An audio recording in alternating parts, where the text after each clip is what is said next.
Hello everyone, welcome back to another video, and this has been going through my mind like a hamster on the wheel all day since I heard the news about Bungie getting bought out by Sony.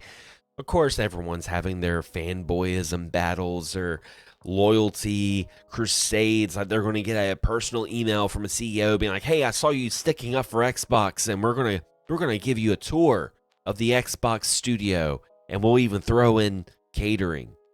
I don't know why people do this, but it spawned a whole big controversy but I feel like people are missing the point. And this is what I'm making my video on. Console gaming is changing. The way we enjoy console gaming is not the same way we're going to be enjoying it in maybe about 10 years. I say about 10 years. I'm being modest here. Okay. We have to go back to 2013, folks. Back to the introduction of the Xbox One, an absolute PR nightmare. And why was it a PR nightmare? Because Microsoft tried to give consumers an ultimatum. You have to have your console online at all times, folks. Your console's not going to work unless it's connected to the internet. And people were just like, oh, no. But now look at us. The consoles have to be on the internet. You can't play your consoles without internet connection. Theoretically. Because you get a game, it's got a day one update. You get a new console, it's got to download firmware updates. So, I mean, they weren't wrong. They just backtracked enough that we didn't see it as a threat as a consumer. And we slowly dipped our toes into the plunge of an all-digital market. Now, folks will tell you to their blue in the face that we are not going to go all digital. They will sit there and tell you, and they'll tell you why. But I'm here to tell you that it's going to happen. And it's got its perks. If you want to see the perks of an all-digital market, check out Game Pass. Game Pass is a great platform. I feel like if you have a Microsoft console and you don't have Game Pass, you're selling yourself short. But I do like the fact that I have a choice of Game Pass. If I don't want Game Pass, I don't have to get it. I can go to a GameStop and buy the game used and save a little bit and have the game physically. And if I don't like it, I can sell it to my friend. I can trade. I can do this, do that. I have a physical copy. I have a choice.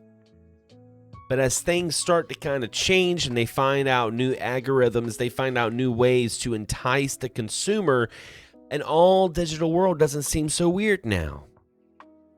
Because, wow, I have all digital. I can play this game anywhere. I can play it on my computer. I can play it on my tablet. I can play it on my PC. I can play it on my phone.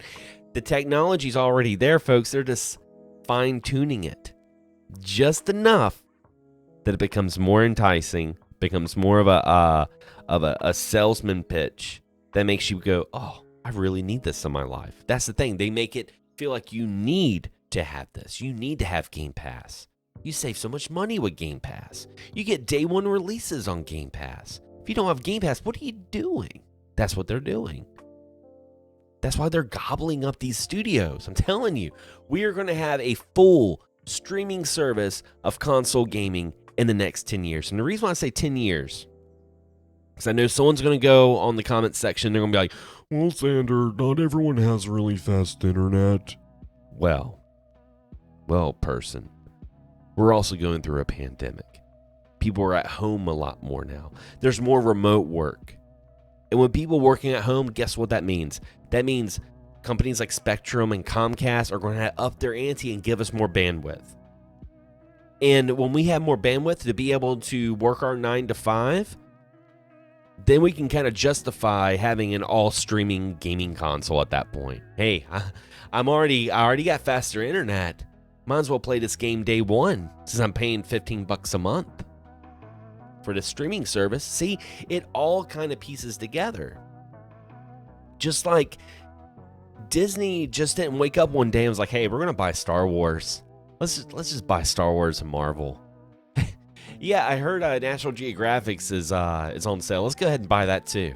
No, they bought it all so they could slowly start pushing out, like, say, the MCU. Say the Star Wars, they were slowly pushing it out. And guess what? Disney Plus is a thing. You want to watch Mandalorian? You gotta have Disney Plus. You want to watch the Book of Boba Fett? You gotta have Disney Plus. Want to watch, some new Marvel show? Guess what? You gotta have Disney Plus, or you're gonna have no idea what the next movie is gonna be about, because that movie ties in with that TV show that you have to have that streaming service for. It is convenient because it's only $8 a month. That's cheaper than a combo at McDonald's. Let's go that route, because people will do that too. They'll be like, oh, that's enough as the blah blah blah. That's what I'm saying, folks. It is happening. Companies just don't wake up one day and they're like, hey, let's spend $70 billion and buy Activision Blizzard. Wouldn't that be a hoot? No, because they actually had a bigger plan. Now, I'm not talking about exclusives, because they know the consumer doesn't like ultimatums, and most consumers don't like exclusives. That's why crossplay is so freaking awesome. What they're going to do instead is they'll do something like, hey, us at Microsoft, we own Call of Duty, and you can get Call of Duty on PlayStation 5. That's great.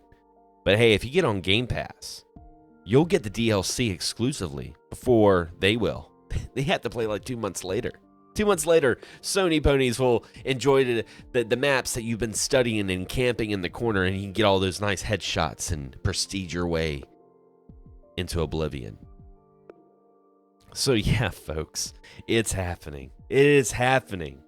Slowly but surely, just slow enough. It's like a leak in your house. A slow drip that you don't notice until the drywall caves in. That's what's happening, folks. But what do you guys think? Leave a comment below. Do you guys think that I'm just being absolute crazy, that I just need to put on a tinfoil hat and start talking conspiracy theories? Or is there a little bit of truth to this? Is this something to be concerned about? Because as much as I love an all-digital market, I think it's very convenient. There's some huge drawbacks too, like the lack of choice. Or God forbid, think about if you were playing a game that had a license. Imagine they come out with some, like, say, new Lord of the Rings, okay? Say Activision is making a new Lord of the Rings game. And you didn't get the game day one because you were kind of late to the game, no pun intended. You're too busy with your backlog. You finally got the game. The game's like 4 years old. You're in the middle of this game. Boom, the license gets pulled. Activision no longer owns the rights to use Lord of the Rings. You're kind of stuck in limbo, my friend. You never got to see the end of that game, did you? Man, wish you had it on disc so you could play it anytime. Let your friends borrow it that missed out on it. But what do you guys think about this? Leave a comment below. I'd love to hear some of your thoughts and opinions on it. If you enjoyed this video, don't forget to subscribe, but also hit the bell so you're notified on all future videos that come out on this channel. Anyway, guys, as always, thanks for watching. Thanks for subscribing. And as always, happy gaming.